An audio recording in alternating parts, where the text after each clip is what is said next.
चरण जी भी हैं, चरण सिंह सप्रा मेरे साथ हैं। चरण जी, कांग्रेस ने भी शासन किया, राष्ट्रपति शासन भी लगाया मणिपुर के जब जब हालात खराब हुए, ऑल पार्टी मीटिंग भी हुई, आपके नेता उसमें शामिल भी हुए, राहुल गांधी पहुंचे भी मणिपुर।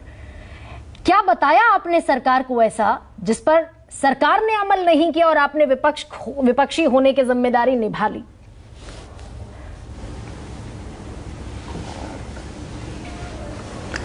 देखिए गरिमा जी, आपने सारी चीज का उल्लेख किया कि किस तरह से ये 83 दिन हो गए हैं, ये उसके बाद में वीडियो चला है। मणिपुर की घटना जो है वो कोई साधारण घटना नहीं है और वो किसी और राज्य की घटना से तुलना करके उसको रफा दफा नहीं कर सकते।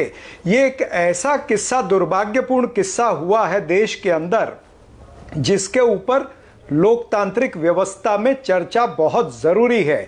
संसद को चलाना ये सत्ताधारी पार्टी की जवाबदारी होती है, विपक्ष उसमें सहयोग करता है। अगर विपक्ष चाहता है कि 267 के तहत या 194 के तहत ये चर्चा हो जाए तो फिर सत्ताधारी पार्टी क्यों अपनी जिद पर अड़ी है? ये जिद्दी और हठधर्मी सरकार जो है इसकी नीति और नीयत पर शक है। बेसिकली बात यह है, जब सरकार की नीति या उसकी नीयत मर जाए, जब इस देश के अंदर दिखे कि एक राज्य के अंदर इंसानियत मर रही है और सरकार उसको टालती जाए, यानी 56 इंच की सीने की बात करने वाले 56 इंच की जुबान चलाने लगे, और राजस्थान और छत्तीसगढ़ और तमाम सारे राज्यों में उसको एंडोस नहीं करता हूं, राजस्थान में जो घटना हुई या छत्तीसगढ़ में घटना हुई, लेकिन राजस्थान छत्तीसगढ़ के अंदर 83 दिन तक दंगे नहीं हुए।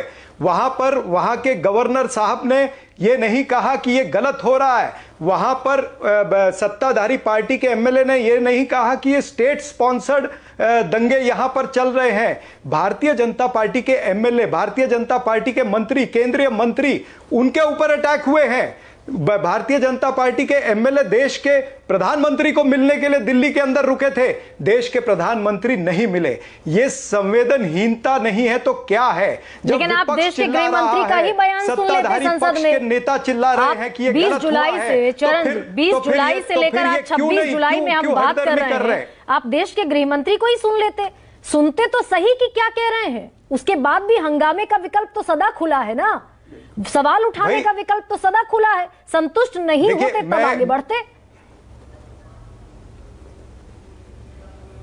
नहीं। देखिए ये सरकार क्या करना चाहती थी, ये लिमिटेड चर्चा करना चाह रही थी सरकार।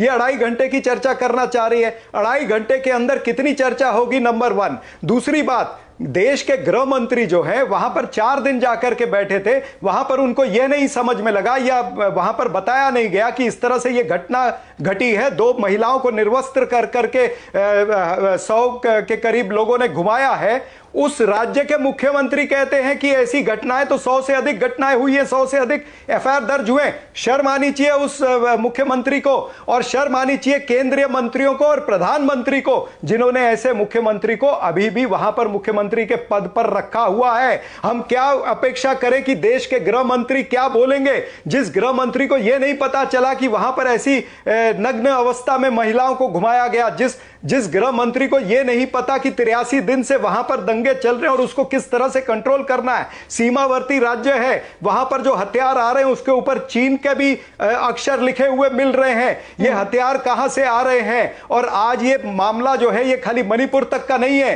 ये मिजोरम में भी आग लग रही है, ये आसाम में भी आग लग रही है। मिजोरम नेशनल फ्रंट के जो एमपी हैं, वो जो इनके एनडीए के साथी हैं, वो खुद कह रहे हैं टीवी चैनलों पर जाकर के कि ये सरकार संवेदनहीन है, ये सरकार समझ नहीं रही है। तो जो इनके साथी कह रहे हैं कि ये संवेदनहीन सरकार है, उसी गृह मंत्री की बात हम सुने, जिस गृह मंत्री को पता नहीं चला कि इतनी बड़ी घटना और दुर्घटना हुई है। ये देश का मामला है, ये देश की सीमा का मामला है, इसमें देश के प्रधानमंत्री को उत्तर देना चाहिए। और 36 सेकंड का उत्तर पार्लियामेंट से बाहर देकर के बड़े हीरो बनने चले हैं। यही जिद है, क्यों नहीं आप पार्लियामेंट के अंदर बोलते हैं? पार्लियामेंट के अंदर बोलिए, आपसे सवाल जवाब होगा।